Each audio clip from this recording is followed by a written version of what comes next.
The stars looked different from the bridge of the Coalition flagship Starwind. Commander Jake Morrison stood near the viewing window and watched alien vessels move in perfect formation around them. 3 years had passed since humanity joined the Galactic Coalition, but most days, Jake felt like they were still unwanted guests at a party they never asked to attend. The war meeting was about to begin, and Jake knew what to expect. The other species would talk about humans like they were children who needed protection. Admiral Veltar of the Etherians would speak in his musical voice about keeping human ships away from real combat. The insect-like Krathari would click their mandibles in agreement. The crystal beings called Vorthak would flash colors that meant the same thing in their light language. Jake walked into the main conference room where holographic displays showed the current war situation. Red markers indicated Zephyrian Empire positions. Blue markers showed coalition forces. There was far too much red on the map. The ancient Zephyrian Empire had declared war on the coalition. 6 months ago, and things were going badly. Admiral Veltar stood at the head of the table with his tall, elegant frame and silver skin that seemed to glow in the dim light, his large eyes fixed on Jake as he entered. "Commander Morrison, we were just discussing fleet assignments for the next engagement," Veltar said in his flowing accent. Jake took his seat among the other commanders. To his left sat Hive Mind Kaltesh, representing the Krathari collective consciousness. The insectoid being never moved unless all Krathari minds agreed on the action. To his right was Crystal Singer Nethfor, whose body shifted through different colored lights as it communicated. "The Zephyrians have taken the Orion sector," Admiral Veltar continued. "Their technology proves superior to our weapon systems. Their ships phase in and out of normal space, making targeting impossible. Their energy shields absorb our plasma fire without any visible damage." Jake had heard this same report for months. Every battle ended the same way. Coalition ships would engage Zephyrian forces. The enemy vessels would disappear and reappear at will. Coalition weapons would fire harmlessly into empty space or splash uselessly against impenetrable barriers. Then Zephyrian counterattacks would destroy entire squadrons before vanishing again. "We need new approaches," Jake said. "Human tactical analysis suggests that their phase technology might have weaknesses we haven't explored." Hive Mind Kaltesh made the clicking sound that indicated disagreement. "The collective mind has processed all available data. No weaknesses exist in Zephyrian defensive systems. Human analysis lacks the processing power of our hive intelligence." Crystal Singer Nethfor flashed purple and orange lights. The translation device on the table converted the colors into words. "Vorthak computational matrices confirm Krathari assessment. Human technology remains primitive compared to coalition standard systems." Jake felt the familiar frustration building in his chest. Every meeting went like this. The aliens had faster ships, better weapons, and more advanced computers. But they were losing the war and refused to consider that maybe their superior technology wasn't enough. "Admiral, if I may suggest," Jake began, but Veltar raised a graceful hand. "Human forces will maintain support positions during the next engagement," the Etherian Admiral announced. "Supply runs medical evacuation and system patrol duties. Leave actual combat to species with appropriate capabilities." Jake wanted to argue, but he had learned that pushing too hard only made the aliens more stubborn. Instead, he nodded and made mental notes. Human ships would stay in support roles again while alien vessels got destroyed by an enemy they couldn't understand. After the meeting, Jake returned to his quarters and activated his personal communication system. The face of Lieutenant Commander Lisa Hayes appeared on the screen. She was aboard the human vessel Intrepid conducting analysis of recovered Zephyrian technology fragments. "Any progress on those readings?" Jake asked. Lisa brushed a strand of brown hair from her face and leaned forward. "Something interesting, Jake. The phase shift technology isn't perfect. When their ships transition between dimensions, there's a brief moment where they become solid in our reality. About 0.3 of a second. That's not much time," Jake said. "No, but it might be enough if we could predict when it happens," Lisa replied. "The aliens are trying to calculate exact mathematical formulas for the phase transitions. They want perfect solutions. But Jake, what if the transitions aren't based on mathematics? What if they're based on something more random?" Jake felt his pulse quicken. This was the kind of thinking that made humans different from their alien allies. "You mean intuition?" "Exactly. Human pattern recognition works differently than alien logic systems. We see things they miss because we don't rely purely on calculations. We use gut feelings and educated guesses. The communication ended and Jake sat back in his chair. Maybe Lisa was onto something. Maybe the reason coalition forces kept losing wasn't because their technology was inferior. Maybe they were fighting the wrong kind of war. 3 days later, news arrived that changed everything. The Zephyrians had launched a massive offensive against the Kepler system. 12 coalition vessels had been destroyed without inflicting any damage on enemy forces. Refugee ships were fleeing toward coalition space, carrying reports of entire planets being conquered in hours. Jake requested permission to speak with Admiral Veltar privately. The Etherian leader agreed to meet in his personal quarters aboard the Starwind. The room was decorated in flowing organic shapes that seemed to grow from the walls themselves. "Admiral, we're losing this war," Jake said without diplomatic niceties. "The situation is challenging," Veltar admitted. "However, retreat is not acceptable. The coalition must stand firm against Zephyrian expansion." "Then let us help in a meaningful way," Jake pressed. "Human tactical approaches might offer solutions your computers haven't considered." Veltar's silver skin darkened slightly, which Jake had learned indicated either anger or deep concentration. "Commander Morrison, humans have been part of the coalition for barely 3 decades. Some of our species have fought wars for thousands of years. What could you possibly offer that we have not already attempted?" Jake took a deep breath. This was the moment that would determine humanity's role in the war. "Admiral, with all due respect, your thousands of years of experience are losing this war. Maybe it's time to try something different. Maybe it's time to try something human." The silence stretched between them. Outside the viewing window, Jake could see coalition ships moving in their perfect formations. Soon they would engage the Zephyrians again. Soon more alien crews would die because their superior technology and ancient wisdom weren't enough to stop an enemy that refused to fight by the rules. Finally, Admiral Veltar spoke. "Very well, Commander Morrison. Prepare a detailed tactical proposal. If your ideas show merit, we will consider limited implementation." Jake nodded and left the Admiral's quarters. As he walked through the corridors of the alien ship, he felt something he hadn't experienced since joining the coalition. For the first time in months, he felt hope. Maybe humanity would finally get the chance to prove that sometimes the newest members of a team were exactly what that team needed to survive.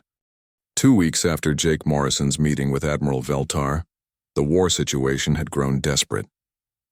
The Zephyrian Empire had conquered 4 more star systems and coalition losses were mounting daily. Refugee ships crowded coalition space stations while military commanders struggled to find any strategy that could stop the enemy advance. Jake stood in the tactical planning room aboard the human vessel, intrepid, watching Lisa Hayes work at her computer terminal. She had been analyzing Zephyrian combat data for days without rest. Her eyes were red from staring at screens, but her excitement was obvious. "I think I found something," Lisa said as she pulled up a 3-dimensional display of the last major battle. "Look at these energy patterns from the Zephyrian ships." The hologram showed blue coalition vessels firing at red enemy targets. Most of the coalition shots missed completely as Zephyrian ships phased out of normal space. But Lisa had highlighted several moments where human weapons had come close to hitting targets. "The aliens are trying to predict Zephyrian movements using mathematical models," Lisa explained. "They input data about enemy ship position, speed, and direction, then calculate where the ships will be." "But Jake, what if the Zephyrians aren't following mathematical patterns? What if they're using something more random?" Jake studied the display carefully. "You mean they're making decisions based on combat instincts rather than computer calculations?" "Exactly. And if that's true, then human intuition might be better at predicting their movements than alien logic systems." Lisa highlighted another section of the battle data. "Watch this sequence. Captain Rodriguez was commanding a human patrol ship during this engagement. Look at where he fired compared to where the aliens aimed." The display showed human weapons fire clustering in areas that seemed empty. But 3 seconds later, Zephyrian ships materialized in exactly those locations. The human shots had missed because of timing, not targeting. Rodriguez was firing where he felt the enemy would appear, Jake realized.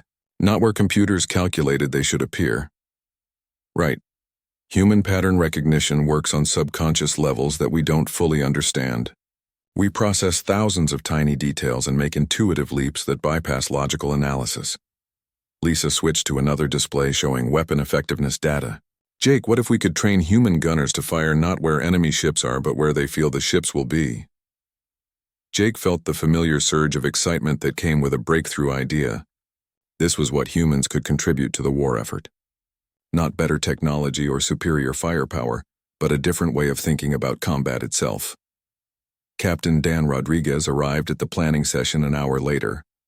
The stocky Latino officer had 20 years of space combat experience and a reputation for unconventional tactics. His ship, the Pioneer, had survived more engagements with Zephyrian forces than any other coalition vessel. Rodriguez, we need to talk about your combat performance. Jake began. Dan's face darkened. Sir, if this is about breaking formation during the Centauri engagement, I can explain my actions. Actually, we want to understand how you've been so successful against the Zephyrians, Lisa interrupted. Your ship has the highest survival rate in the fleet. Dan looked surprised. I just follow my instincts, sir. When I see enemy ships starting to phase, I try to guess where they'll reappear. Sometimes I'm right, sometimes I'm wrong, but it works better than following standard targeting protocols. That's exactly what we wanted to hear, Jake said. Dan, we think human intuition might be the key to defeating Zephyrian phase technology. But we need to test the theory under controlled conditions. Jake had already spoken with Admiral Veltar about conducting limited trials of human tactical methods.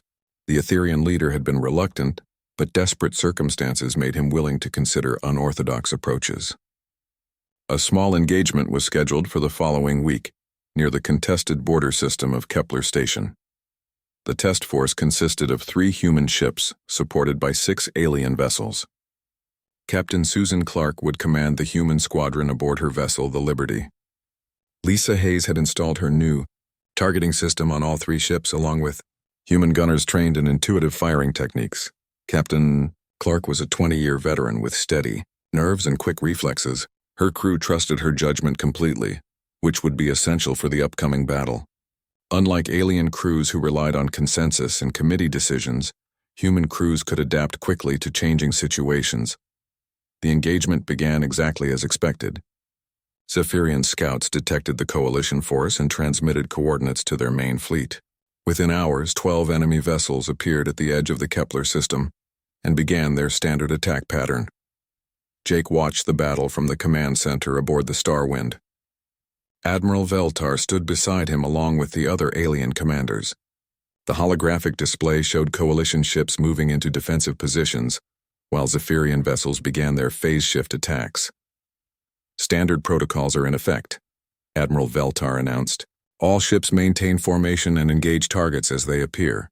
But the human ships broke formation immediately. Captain Clark led her squadron in an unpredictable weaving pattern that confused both allies and enemies. The alien commanders began protesting, but Jake held up his hand for silence. Let them work, he said.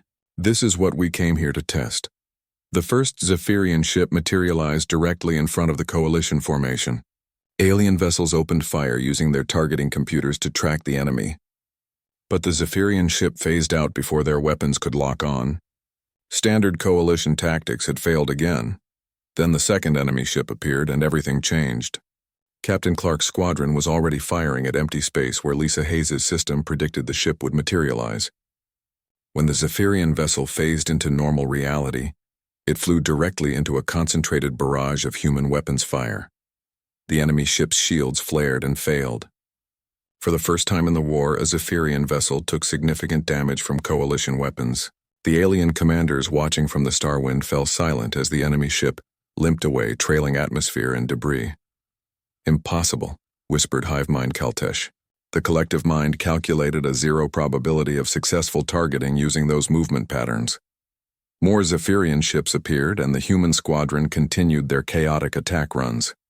They ignored standard formation protocols and fired based on intuitive guesses rather than computer calculations. Their success rate was still low, but they were hitting targets that had been invulnerable for months. Crystal Singer Nethvor flashed rapid sequences of colored light. The translation system struggled to keep up with the excited communication. Vorthak analysis confirms unprecedented targeting accuracy. Human methods achieve 12% hit ratio against phase shift targets. Previous coalition maximum was 0.3%. Admiral Veltar watched in stunned silence as a second Zephyrian ship took damage from human weapons. The elegant Etherian had commanded fleets for over 2 centuries, but he had never seen anything like this battle. The engagement ended with coalition forces holding the field. No Zephyrian ships were destroyed, but 3 had taken serious damage and the entire enemy force had withdrawn. For the first time since the war began, coalition vessels had forced Zephyrian ships to retreat. Jake felt a mixture of triumph and determination as he watched the battle analysis. Human tactics worked, but 12% accuracy wasn't enough to win the war. They needed to improve their methods and train more crews in intuitive combat techniques. Commander Morrison, Admiral Veltar, said quietly, "I believe we need to discuss expanding human involvement in fleet operations." Jake nodded. This was just the beginning. Humanity had proven they could contribute something unique to the war effort. Now they needed to convince the rest of the coalition that sometimes the best solutions came from the most unexpected sources. The galaxy was about to learn that in warfare, as in life, the most powerful weapons were often the ones nobody saw coming. The success at Kepler Station changed everything. Within days of the engagement, reports spread throughout coalition space about human ships actually hitting Zephyrian targets. Admiral Veltar called an emergency meeting of the Coalition War Council, and for the first time in months there was hope in the conference room.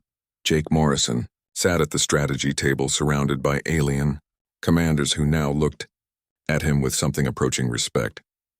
The holographic display showed intelligence reports from across the galaxy, and none of them were good. The Zephyrian Empire was massing their entire fleet for a final assault on Centauri Prime, the coalition capital world. Our scouts report over 800 enemy vessels converging on the Centauri system, Admiral Veltar announced. This represents the largest Zephyrian force ever assembled. If Centauri Prime falls, the coalition government will collapse and member worlds will surrender individually. Hive Mind Kaltesh clicked mandibles nervously. The collective mind calculates coalition survival probability at less than 15% using current tactical doctrines. Crystal Singer Nethvor flashed rapid patterns of red and orange light. Vorthak's strategic analysis confirms Krathery assessment. Conventional warfare methods insufficient against Zephyrian numerical and technological superiority. Jake studied the force deployment charts. The coalition could field roughly 600 ships to defend Centauri Prime. They were outnumbered and outgunned by an enemy that could phase in and out of reality at will. According to every military analysis program, the battle was already lost. Admiral, I recommend we integrate human tactical methods into the entire defense fleet, Jake said. The success at Kepler Station proves our approaches can work on a larger scale. Admiral Veltar's silver skin darkened with concentration. Commander Morrison, the defense of our capital world cannot rely on experimental techniques. The risk is too great. With respect, Admiral, the risk of doing nothing is total defeat, Jake replied. Human tactics are the only thing that have worked against Zephyrian phase technology. We need to expand their use or we will lose this war. The debate continued for hours. The alien commanders were torn between desperation and caution. Human methods had shown promise, but implementing them fleet-wide would require unprecedented cooperation between species. Alien crews would have to accept human tactical officers and abandon centuries of established doctrine. Finally, Admiral Veltar made the decision that would determine the war's outcome. Very well. All coalition vessels will integrate human targeting systems and accept human tactical advisors. Commander Morrison, you have 48 hours to prepare training programs for the entire fleet. Jake left the meeting with a mixture of excitement and terror. Humanity had gotten what they wanted, but now they had to deliver results on an impossible timeline. The fate of the entire coalition rested on their ability to teach alien crews how to think like humans. Lisa Hayes worked around the clock modifying targeting systems for hundreds of ships. The technical challenge was enormous because each alien species used different computer interfaces and weapon configurations. Etherian ships required elegant, flowing modifications, while Krathari vessels needed systems that could interface with hive mind consciousness. Captain Tony Miller coordinated the training program for human tactical officers. The quiet African-American officer had distinguished himself during several engagements by adapting quickly to changing battle conditions. His ability to improvise under pressure made him perfect for teaching aliens how to fight unpredictably. The key is to stop thinking in straight lines, Tony explained to a group of Etherian officers aboard their flagship Stellar Grace. Your computers want to calculate exact probabilities for every possible outcome. But combat isn't mathematical. It's chaos and instinct and split-second decisions that don't always make logical sense. The Etherian officers listened with expressions of polite confusion. Their species had evolved beyond emotional responses thousands of years ago and relied on pure logic for all decisions. The concept of acting on feeling, rather than calculation, was alien to them. Tactical Officer Hayes reports success with pattern recognition training. Tony continued. But you have to trust the system even when it tells you to fire at empty space. Human intuition works on subconscious levels that process information faster than conscious thought. Captain Helen Brooks arrived at the training session with updates from other ships in the fleet. The experienced pilot had been working with Krathari squadrons, and her reports were encouraging. The insectoid species found it easier to adapt to human tactics than expected, because their hive mind could process multiple probability streams simultaneously.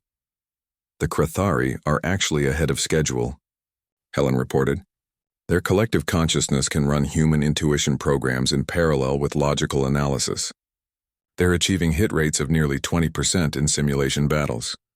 The crystal singer Vorthak proved most challenging to train. Their species communicated through colored light patterns and thought in terms of harmonic frequencies, rather than linear concepts. Teaching them to use human gut instincts required developing entirely new training methods. Captain Rick Torres volunteered to work with the Vorthak squadrons. The young officer had a gift for explaining complex ideas in simple terms, and his patience proved invaluable when dealing with alien psychology. He discovered that crystal beings could be taught to interpret human intuition as frequency variations in their light communication systems. Think of enemy ship movements as music, Rick explained to a group of Vorthak officers. Your species already understands harmony and rhythm. Human tactics work the same way. We feel the beat of battle and move in counter-rhythm to disrupt enemy patterns. As the training programs continued, Jake received regular updates from reconnaissance ships monitoring Zephyrian fleet movements. The enemy force was definitely heading for Centauri Prime and would arrive within 72 hours. The Coalition had that long to prepare defenses and integrate human tactics into their military doctrine. Admiral Veltar called a final strategy meeting as the enemy fleet approached the outer system. The conference room was crowded with commanders from all Coalition species, plus human tactical officers who would coordinate the defense. The atmosphere was tense but determined. Intelligence reports confirm 812 Zephyrian vessels, including their flagship Void Render, Admiral Veltar announced. This fortress ship has never been damaged in 10,000 years of warfare and serves as the command center for their entire fleet. Jake studied the tactical display showing the massive enemy formation. The Void Render was 3 times larger than any Coalition ship and bristled with weapons that could destroy entire squadrons. Worse, intelligence suggested the ship's psychic command systems coordinated all Zephyrian fleet movements. If we could disable the flagship, the enemy fleet would lose coordination, Lisa Hayes observed. Individual Zephyrian ships are dangerous but manageable. The real threat is their ability to fight as a unified force. The Void Render has never been successfully attacked, Hive Mind Kaltesh pointed out. Its defensive systems are beyond current Coalition capabilities. Crystal Singer Nethavor flashed patterns of blue and white light. Vorthak analysis indicates fortress ship shields operate at energy levels exceeding all known weapon systems. Jake felt the familiar surge of human stubbornness that refused to accept impossible situations. There had to be a way. Every defensive system had weaknesses if you looked hard enough and thought creatively about the problem. Lisa, what do we know about the Void Render's phase drive systems? Jake asked. Lisa pulled up technical analysis data on the main display. The ship is too large for standard phase shift technology. Instead, it uses dimensional jump drives to move between locations instantaneously. But Jake, the energy requirements are enormous.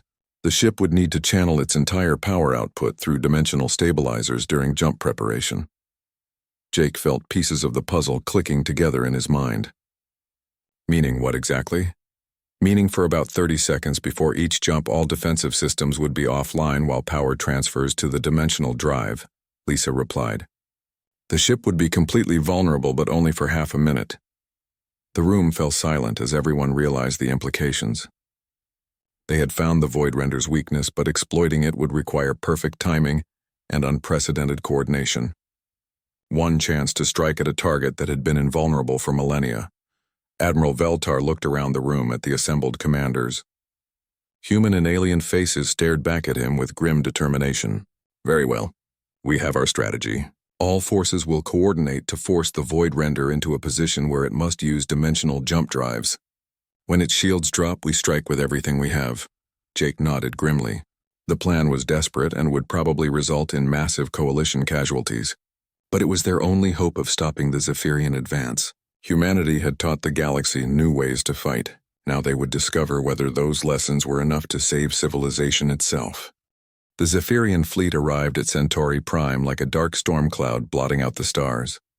Jake Morrison watched from the bridge of the Coalition flagship Starwind as enemy vessels materialized in perfect formation across the system.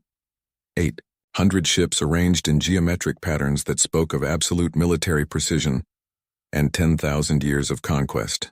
The Void Render dominated the center of the formation like a metal mountain floating in space. The massive fortress ship was larger than some asteroids and bristled with enough weapons to sterilize entire planets.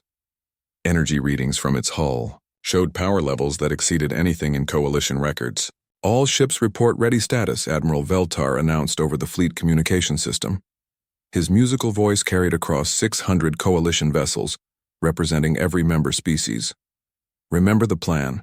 Force the enemy flagship into dimensional jump position, then strike during the vulnerability window. Jake felt the familiar pre-battle tension building in his chest.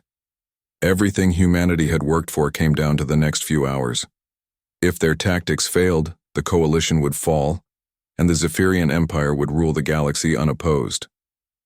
Captain Amy Foster's voice came through the communication system from her ship, the Liberty. Human strike team ready for final approach. Quantum torpedo systems armed and targeting computers synchronized with fleet command. The quantum torpedo was humanity's contribution to Coalition technology. Lisa Hayes had designed the weapon to track targets through dimensional shifts using the same intuitive targeting methods that made human gunners effective against phase shift technology. It was untested against anything as large as the Void Render, but theoretical projections suggested it could penetrate the fortress ship's defenses. War Prime Zekthel's broadcast reached the Coalition fleet with typical Zephyrian arrogance. The alien leader's voice carried the authority of countless victories across millennia of warfare. Coalition forces surrender immediately, and your deaths will be swift. Resist and watch your worlds burn as examples to future generations. Admiral Veltar responded with quiet dignity. Zephyrian fleet, you have attacked peaceful worlds and enslaved innocent populations. The Coalition rejects your demands and will defend freedom throughout the galaxy. The battle began with devastating Zephyrian attacks. Enemy ships phased in and out of normal space while launching concentrated barrages at Coalition positions. Alien vessels exploded under the assault as conventional defenses proved inadequate against superior technology. But something different happened as human tactical officers began coordinating counterattacks. Coalition ships stopped following predictable patterns and started moving in chaotic formations that confused Zephyrian targeting systems. Captain Helen Brooks aboard the Etherian vessel Stellar Grace led her squadron in seemingly random maneuvers that somehow avoided enemy fire while positioning for attack runs. Human tactics are working, Lisa Hayes reported from her position at the tactical station. Coalition hit rates have increased to 18%, and enemy accuracy is dropping as they struggle to predict our movements. Jake watched the battle display with growing hope. Human unpredictability was disrupting Zephyrian coordination just as they had hoped. Enemy formations were losing cohesion as individual ships struggled to adapt to tactics that made no logical sense. Captain Rick Torres coordinated with Krathari swarm ships to create what he called chaos patterns. The insectoid vessels would suddenly change direction based on human intuition rather than hive mind calculations. Zephyrian computers could not process the randomness and began making targeting errors. Void Render is moving toward attack position, Captain Tony Miller announced from his coordination post. The flagship is preparing to destroy our command vessels, but it needs clear sightlines for dimensional targeting. This was exactly what the Coalition needed. Jake felt his pulse quicken as he realized their desperate plan might actually work. All ships execute dispersal pattern 7. Force the void render to reposition for optimal firing angles. The Coalition fleet spread out across the system in what appeared to be complete chaos. Ships fled in all directions while the massive Zephyrian flagship rotated to bring its main weapons to bear. War Prime Zekthul was positioning his vessel for the killing blow that would end the battle. Energy buildup detected on the void render, Lisa Hayes called out. Dimensional drive systems are charging. Estimated 30 seconds until jump initiation. Jake activated the fleet-wide communication system. All ships, this is Morrison. Target coordinates are uploaded to your systems. When I give the signal, every ship fires everything they have at the void render. We get one chance at this. Tunki, seconds crawled by as the fortress ship's engines built up power for the dimensional jump. Energy readings climbed toward critical levels while defensive shields began flickering. The void render was redirecting all available power to its dimensional drive systems, just as Lisa had predicted. Shields are dropping, Amy Foster reported from the Liberty. I have clear targeting solution on the fortress ship's main reactor core. All ships fire, Jake commanded. 600 Coalition vessels opened fire simultaneously. Plasma beams, particle cannons, and quantum torpedoes converged on the void render from every direction. The fortress ship hung in space with its defenses down as concentrated firepower struck its hull. Amy Foster's quantum torpedo reached the target first. The experimental weapon phased through the ship's outer armor and detonated inside the main reactor chamber. Secondary explosions rippled through the massive vessel as power systems overloaded and defensive barriers failed completely. The void render broke apart in a cascade of brilliant explosions that lit up the entire system.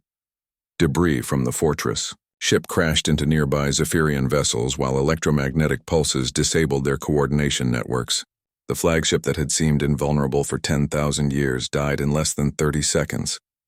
War Prime Zekthul's final transmission carried shock and disbelief. Impossible. The void render cannot be destroyed. Your primitive weapons lack sufficient power. Apparently we lack sufficient power to fail, Jake replied over the open channel. Zephyrian fleet, you have lost your command ship and your coordination systems. Surrender now and we will accept your withdrawal from Coalition space. The destruction of the void render transformed the entire battle. Zephyrian ships that had fought as a unified force suddenly became individual units without central command. Their superior technology remained dangerous, but they could no longer coordinate attacks or share tactical information.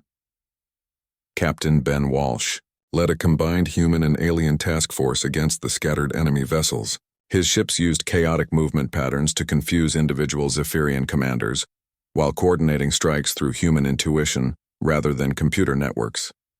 Enemy formations are collapsing, Helen Brooks reported. They're trying to retreat, but our unpredictable attack patterns are preventing organized withdrawal. Crystal Singer Nethavor flashed excited patterns of gold and silver light. Vorthak harmonic analysis indicates complete disruption of Zephyrian battle rhythm. Their frequency patterns show confusion and disarray. The battle continued for another 2 hours, but the outcome was no longer in doubt. Zephyrian ships fled the system individually, while Coalition forces harassed their retreat. Some enemy vessels fought to the end, but most recognized the hopelessness of continuing without central coordination. War Prime Zekthul's personal ship was among the last to leave. The Zephyrian leader had survived the destruction of his flagship, but his empire's reputation for invincibility died with the void render. For the first time in millennia, Zephyrian forces had been decisively defeated in battle. Jake stood on the bridge of the Starwind watching enemy ships disappear into hyperspace. Around him, alien officers worked to coordinate rescue operations and damage assessment. The Coalition had won, but the cost had been enormous. Nearly 200 ships were destroyed or disabled during the battle. Commander Morrison, Admiral Veltar said quietly, the Coalition owes humanity a debt that cannot be repaid. Your tactics and courage have saved our civilization.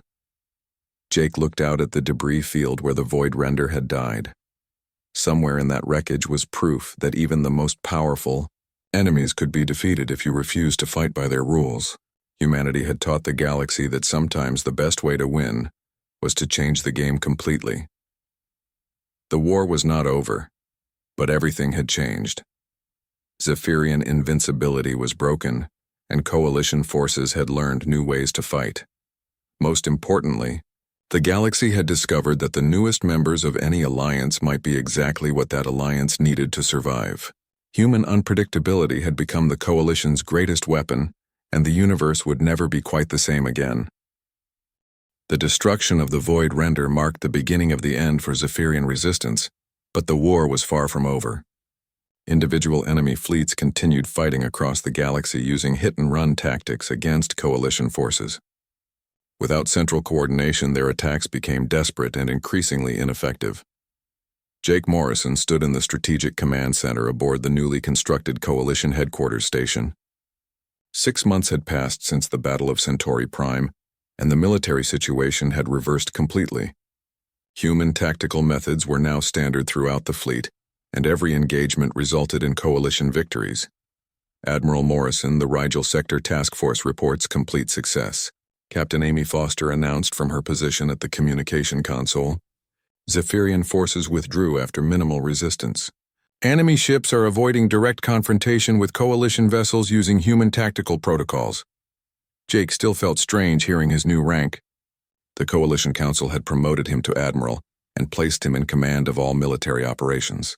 For the first time in galactic history, a human held supreme authority over the combined fleets of 6 different species. Lisa Hayes entered the command center carrying data, tablets filled with battle analysis reports. Her promotion to Coalition Chief of Tactical Development reflected the importance of human innovation in the war effort. Every ship now carried her targeting systems and weapon modifications. Jake were receiving surrender offers from 3 more Zephyrian battle groups. Lisa reported. They're requesting safe passage back to their home territory in exchange for complete withdrawal from Coalition space. What are the terms? Jake asked. Standard agreement. They abandon all conquered worlds, release all prisoners, and accept Coalition monitoring of their military activities for 50 years. In return, we guarantee safe passage and no pursuit beyond their original borders. Jake nodded. The Coalition had decided early that total destruction of the Zephyrian Empire would create more problems than it solved. Better to defeat them decisively and then allow controlled withdrawal. It was a very human approach to conflict resolution that emphasized victory without unnecessary revenge, Admiral. Veltar arrived for the daily strategy meeting looking more relaxed than Jake had seen him in months. The elegant Etherean had adapted well to working with human commanders and had become one of humanity's strongest supporters in the Coalition. Government, Admiral Morrison, I bring. Excellent news from the diplomatic front, Veltar announced. War Prime Zekthul has agreed to formal peace negotiations. The Zephyrian Council of Conquest has voted to end all military operations against Coalition territory. This was the breakthrough everyone had hoped for. Zekthul had survived the destruction of his flagship and spent months rallying scattered Zephyrian forces for continued resistance. His decision to negotiate represented the final acceptance that the war could not be won. Where does he want to meet? Jake asked. Neutral space near the Vega system. He insists on speaking directly with human military leadership. Apparently, the Zephyrian warrior culture has developed considerable respect for our tactical capabilities. Jake felt a mixture of pride and irony. The same species that had dismissed humans as primitive newcomers now insisted on negotiating directly with human commanders. Military success had earned humanity a respect that diplomatic efforts never could have achieved. Captain Ben Walsh coordinated the peace negotiations from his flagship Defiant. The experienced officer had distinguished himself during the final battles of the war and understood both human psychology and alien diplomacy. His calm demeanor and strategic insight made him perfect for delicate negotiations. The meeting took place aboard a neutral station in empty space between Coalition and Zephyrian territory. Jake led a small delegation including Lisa Hayes and Admiral Veltar to represent the Coalition's terms. War Prime Zekthul arrived with minimal escort and no ceremonial display of power. Admiral Morrison, Zekthul said in heavily accented Standard Galactic. The Zephyrian Empire acknowledges defeat and requests terms for honorable withdrawal from this conflict. Jake studied the alien leader carefully. Zekthul was tall and powerful with reptilian features and eyes that showed both intelligence and weariness. He wore simple military dress rather than the elaborate armor typical of Zephyrian commanders. War Prime Zekthul, the Coalition seeks lasting peace, not continued conflict, Jake replied. Our terms are straightforward. Complete withdrawal from all conquered territories, release of all prisoners, and acceptance of monitoring protocols to prevent future aggression. These terms are acceptable, Zekthul said without hesitation, but I must ask Admiral Morrison, how did your species develop such effective military tactics? The Zephyrian Empire has conquered hundreds of worlds over thousands of years. We have never encountered strategic thinking like yours. Jake exchanged glances with Lisa Hayes before answering. War Prime, we learned to fight differently because we think differently. Our tactics seem chaotic to logical minds, but they follow patterns based on intuition and emotional intelligence rather than pure calculation. Fascinating, Zekthul mused.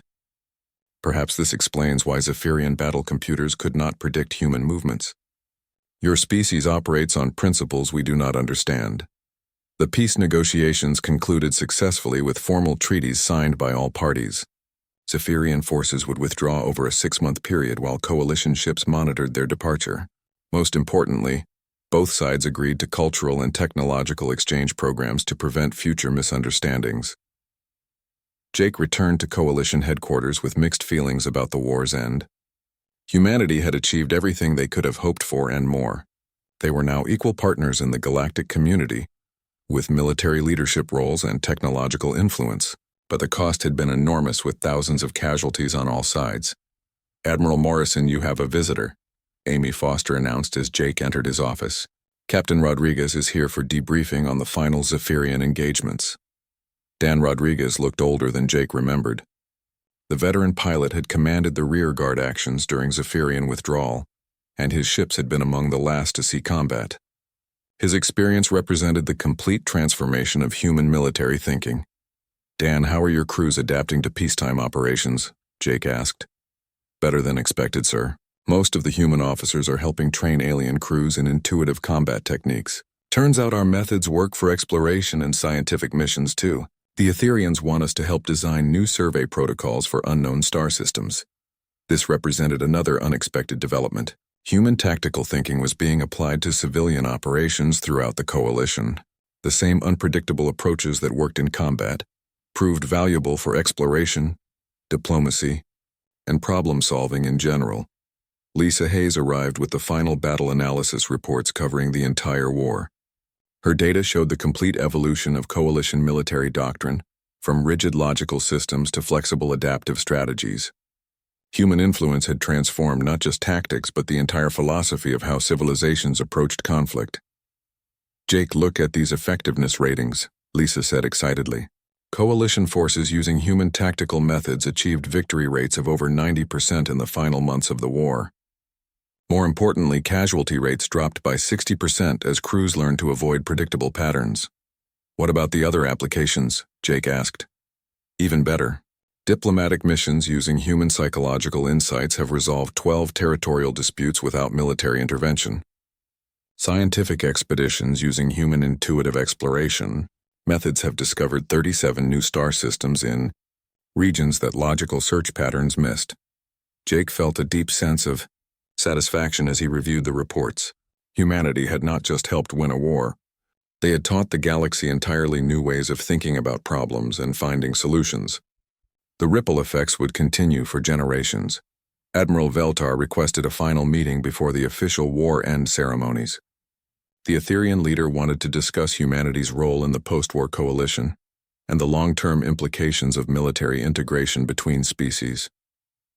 Admiral Morrison, I must confess something, Veltar said as they met in his elegant quarters aboard the Starwind. When humans first joined the coalition, many of us considered your species too young and primitive to contribute meaningfully to galactic civilization. I remember those conversations, Admiral, Jake replied with a slight smile. We were completely wrong. Your species has taught us that wisdom comes not from age or technology, but from the courage to think differently when circumstances require change. The coalition is stronger because humanity refused to accept that some problems have no solutions. Jake looked out the viewing window at the mixed fleet of human and alien vessels conducting joint training exercises. Ships that had once fought desperately for survival now worked together to explore new regions of space and establish peaceful contact with previously unknown civilizations, Admiral. Felt our humanity learned as much from this war as we taught, Jake said. We discovered that being different isn't a weakness if you use those differences to help others. The galaxy is big enough for every species to contribute something unique.